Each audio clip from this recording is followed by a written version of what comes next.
Московский район, село Беловодскийдин тургундарыбыз. Биз угуп атабыз, ютубтан деле, мындай деле баарынан эле угуп атабыз, көрүп атабыз. Бишкектин тегерегине, Сокулукский райондордун баарына эле көмүр түшүрүп берип атат 3 сомдон. Биз деле инвалидбиз, сахарный диабетбиз, эмне деп айтсам, пенсионербиз. Канча жылдан бери бизге никакой внимание жок.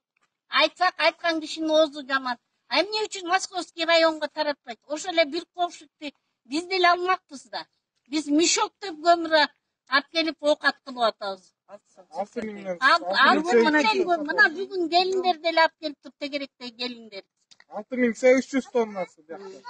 Мешокты 5 сом 50 тыйындан эптеп сурап саткан балдардан 5 сом 50 тыйындан алып атабыз. Ошол темабыз. Жеткизгиле тияка, отурушат. Карашпайт Ана мен депутат болом дегенде эле бирдемеге жүгүрөт. Андан башка эчтеке жок.